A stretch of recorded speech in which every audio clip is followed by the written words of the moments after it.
Alright, today I want to show you how to solve a radical equation. And so to solve a radical equation, there's a handful of steps.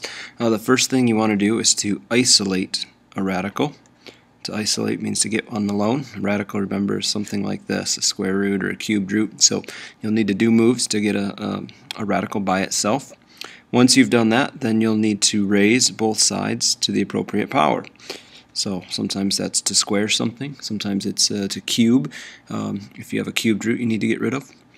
And if there's more than one square root, like in this example here, there's two square roots, we're actually going to have to do that step twice. We'll have to get one of those square roots alone first, and then move stuff around and or get one of them alone first, and then square things, and that will get rid of one, and then I'll have to repeat that to get rid of another one.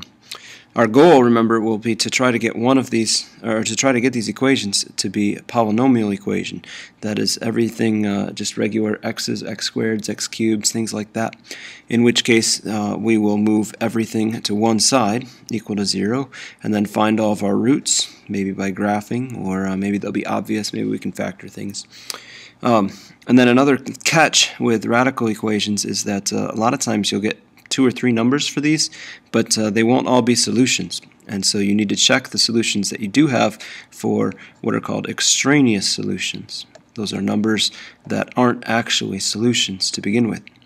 So let's look at a few examples. So to solve the equation x equals the square root of x plus 7 plus 5, I want to first try to get this square root alone. And so to do that, I'm going to subtract 5 from both sides. That gives me x minus 5 equals the square root of x plus 7. And now that it's all by itself, I can square things. Now to square things, you could write little squareds by these things, but that's I guess all right to do here. But on this side, x minus 5 squared means x minus 5 times x minus 5. I like to write it like that so that I'm not tempted to say x squared minus 5 squared, which isn't true. I need to use the FOIL technique. X times x is x squared, and minus 5x, and minus 5 more x, that's minus 10x, and minus 5 times minus 5 is positive 25. And on the right-hand side, it's easier. Square root of something squared is just what was inside, x plus 7. And now this is a polynomial equation. I'm going to move everything to one side equal to 0, and I'll do that by subtracting x and 7 from both sides. And that gives me x squared minus 11x, is that 18? Yep, plus 18 equals 0. And I could try to graph this. I could try to factor it by completing the square, but this is one that factors easily because there's two numbers that multiply up to 18, that's 9 and 2, that will add up to negative 11 if I make them negative. So x minus 9 and x minus 2 equals 0, and the roots then, which I'm going to call my potential answers, are x equals 9 and x equals 2. Now they're potential answers because when I plug in a 9 for x and a 9 for x here, that gives me 9 equals 9 plus 7, 16. Square root of 16 is 4. 4 plus 5, that's a true statement. 9 equals 4 plus 5. So that works. But when I plug in 2, 2 equals 2 plus 7 is 9. Square root of that is 3. 3 plus 5 is 8. That's not the same thing as 2. So 2 is what we call an extraneous solution. It came out of this process, but it's not actually a solution. So here the only answer is 9. So I wanted to show you another example, this one where there are two square roots. And so to solve a problem where there's two square roots, you need to spend some time to get one of them alone, and then square both sides, and then spend some time getting the other one alone and square both sides. So if I subtract 2 from both sides, that has the effect of getting this square root by itself. So square root of x plus 10 is equal to 5 minus the square root of 3 minus x. And if I square both sides, I've got x plus 10 And on this side, I have to use the FOIL technique. And 5 times 5 is 25. 5 times negative square root of 3 minus x is minus 5 square roots of 3 minus x. And then I also have minus 5 square roots of 3 minus x here, so that's a total of 10 square roots of 3 minus x. And then when I multiply negative square root of 3 minus x times negative square root of 3 minus x, that's positive 3 minus x's. The square roots cancel out. So that's positive 3 minus x. And you'll notice I still have a square root in it, but I've gotten rid of one of them. So now my job is going to be to do some moves to get this square root by itself, and then square both sides again. So I guess we need to subtract 3 from both sides, and subtract 25 from both sides, and add an x to both sides. And we have 2 x's, minus 25 and positive 10, what is that, 18, minus 18. And then that's nothing, and these are all nothing. I'm left with negative 10 square roots of 3 minus x. Sometimes I'll divide both sides by negative 10, but I don't need to, and I'm not going to in this case because it's going to create some nasty fractions here, and I don't want to have to square this with a 2/10 and an 18/10 in there. So I'm going to just immediately square things right now.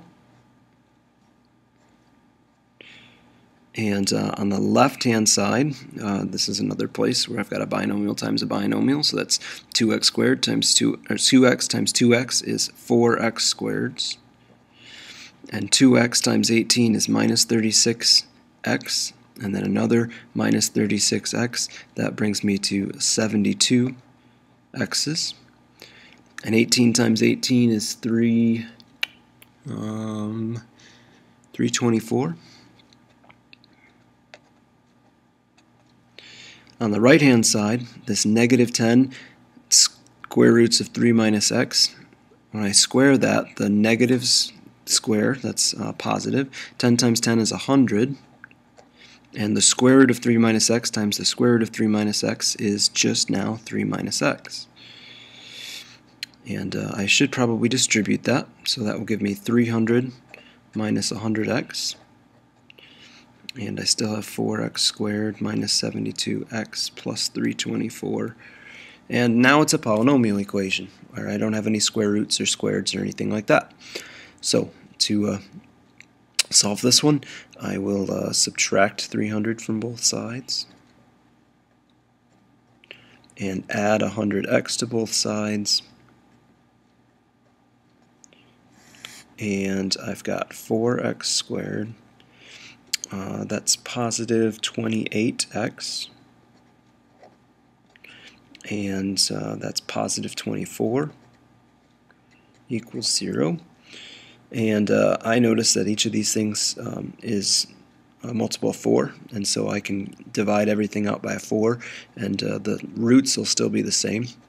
So x squared plus 7x plus 6 equals 0. It's got the same answers. And this is one that's easy enough to factor. There's two numbers that multiply to 6 and add up to 7. That's 6 and 1. So x plus 6 and x plus 1. And when I find their roots, that means x equals negative 1 or x equals negative 6 are possible answers. They might not actually work. We have to take those numbers and plug them in the original equation. So negative 1 plus 10 is 9. The square root of 9 is 3. And so 3 plus 2, that's 5 on the left-hand side. 3 minus negative 1 is 4, because minus negative 1 is plus 1. So square root of 4 is 2, so 7 minus 2, that's 5. So 5 equals 5, so 1 works. And then negative 6 plus 10 is 4. Square root of that is 2. 2 plus 2 is 4. 3 minus negative 6 is 9. And so square root of 9 is 3, and 7 minus 3 is also 4. So both of these numbers worked. There really is no rhyme or reason to whether an extraneous solution for sure is going to work or not, whether they're both going to work, whether one will work and one doesn't.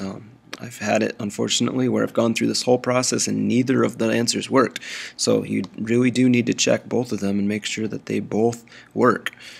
So real quickly, the last example I have here is a cubed root problem. The only difference between a cubed root problem and a square root problem is when you isolate it to do the next step, instead of squaring both sides, you'll cube both sides. So this is already isolated, so I can go immediately to the cubed step, and to cube this, I'm going to have to multiply it by itself 3 times. And long story short, this is a pretty lengthy multiplication. Over here I've got 2x minus 3. Here, multiplying the first two together gives you x squared plus 4x plus 4. And then multiplying that by x squared plus 4x plus 4 times x plus 2. This is lengthy. You've got x cubed, and then you've got 4x squared, and then 4x. And when you double these things, then you've got a 2x squared, a 2x, it's going to be an 8x, and then 2 times 4 is an 8.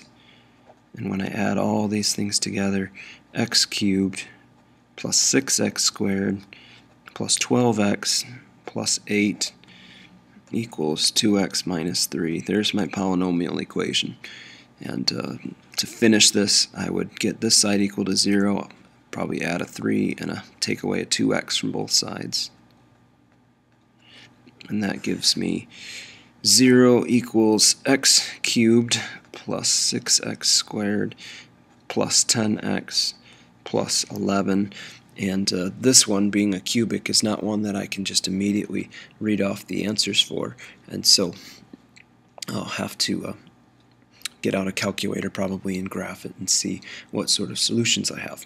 But I think you understand the basic process. So I hope that helps a little bit to solve radical equations.